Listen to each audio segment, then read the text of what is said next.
Já imaginou se a gente pudesse não apenas entender, mas de fato treinar o nosso próprio cérebro?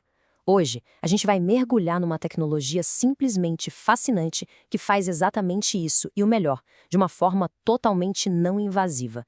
Vamos descobrir juntos como um simples mapa da atividade cerebral pode ser a chave para otimizar nosso desempenho mental? Pensa só, e se o nosso cérebro viesse com um manual de instruções? Parece coisa de filme de ficção científica, né? A ideia de ter um guia detalhado mostrando tudo o que acontece na nossa cabeça. Mas a verdade é que hoje em dia isso é totalmente possível.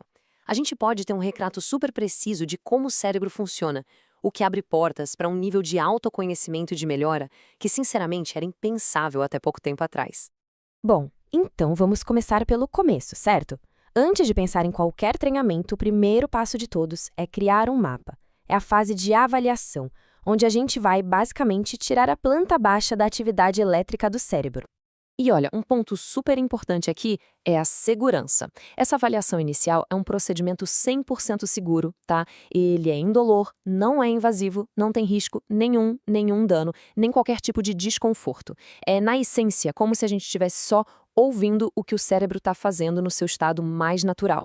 A ferramenta que faz isso acontecer é o eletroencefalograma quantitativo, ou, para facilitar, QEEG. Pensa nele como avaliação fundamental, sabe? Um registro da atividade elétrica base do cérebro.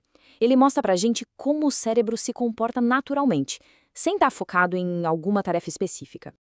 E o mais legal é que o processo em si é surpreendentemente simples. A pessoa só precisa colocar uma touca com sensores e relaxar. Fica ali 10 minutinhos de olhos abertos, depois mais 10 de olhos fechados e pronto. É um procedimento totalmente passivo, feito justamente para capturar o cérebro no seu ritmo mais autêntico. Ok, então com todos esses dados coletados, é aí que a mágica começa de verdade, a fase de análise.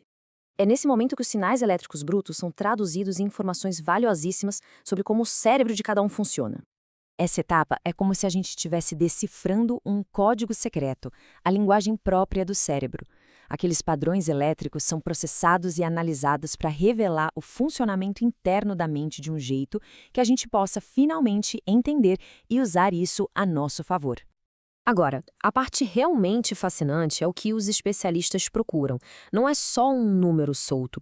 Eles analisam ritmos específicos, como as ondas alfa, que estão ligadas ao relaxamento, ou as ondas beta, que a gente usa para focar.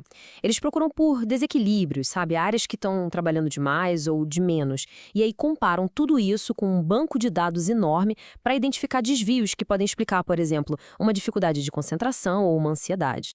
E para a gente conseguir visualizar tudo isso, entram em cena os mapas topográficos. Eles são incríveis. Esses mapas coloridos transformam um monte de dados complexos numa imagem visual super clara. Eles mostram exatamente quais regiões do cérebro estão mais ativas, geralmente em cores quentes, como vermelho, ou mais lentas, em azul. É uma forma muito intuitiva de enxergar a mente em ação. No final das contas, essa análise toda tem um propósito muito claro. O objetivo é um só: encontrar o melhor caminho, o caminho mais eficaz para equilibrar a atividade cerebral e, a partir daí, criar um plano de otimização que seja único para cada pessoa. Certo, com o mapa em mãos, a gente sai da avaliação e entra na ação.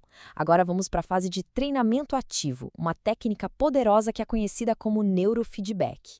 O neurofeedback é, na prática, uma academia para a mente. É isso mesmo.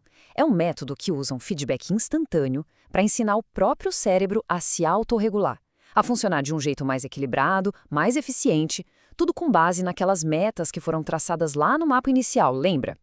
E para entender como isso funciona, a analogia de aprender a andar de bicicleta é simplesmente perfeita. Quando a gente está aprendendo a pedalar, se o corpo fica instável, a gente sente isso na hora, certo? Esse é o feedback. A gente se ajusta e continua. Com o neurofeedback a lógica é a mesma. Se o cérebro entra num estado que não é o ideal, tipo distração, um jogo na tela fica mais lento. Isso é o feedback. O cérebro, que quer que o jogo acelere, aprende a ajustar a própria atividade. É um aprendizado totalmente intuitivo. Uma sessão típica é bem direta. Os sensores são colocados só nas áreas do cérebro que o mapa mostrou que precisam de um treino. Aí a pessoa interage com um vídeo ou um jogo que responde em tempo real à atividade cerebral dela. Com o tempo, por meio desse reforço positivo, o cérebro vai aprendendo a manter aquele estado mais focado e equilibrado, por conta própria. Ok, então depois do mapeamento e de todo o treinamento, qual é o resultado final? O que se pode esperar na prática de todo esse processo? Em termos práticos, o programa geralmente envolve 1 ou 2 sessões de treino por semana. É um compromisso consistente, claro, mas totalmente gerenciável, que permite ao cérebro não só aprender, mas, o que é mais importante, consolidar esses novos padrões de funcionamento. E os benefícios? Eles são muito tangíveis. Não se trata apenas de melhorar o foco. É sentir aquela clareza mental para terminar uma tarefa sem se distrair. Não é só reduzir a ansiedade. É sentir uma calma interna que talvez não se sentisse há anos. É ter um humor mais estável e o sono que realmente descansa. No fundo, é ter um cérebro funcionando de forma otimizada, mais leve e muito mais eficiente.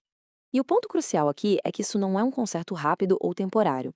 Não é um band-aid. O cérebro está literalmente aprendendo uma nova maneira de funcionar, criando novas conexões neurais. Por isso, os resultados vêm de forma gradual e, o mais importante, são feitos para durar. Eles permanecem. Isso tudo nos deixa com uma reflexão final que é, no mínimo, empolgante. Se agora a gente tem as ferramentas não só para ler, mas de certa forma para reescrever os padrões da nossa mente, até onde isso pode nos levar? Qual é o verdadeiro potencial da mente humana quando a gente pode ajustá-la para o seu melhor desempenho? Fica aí a reflexão.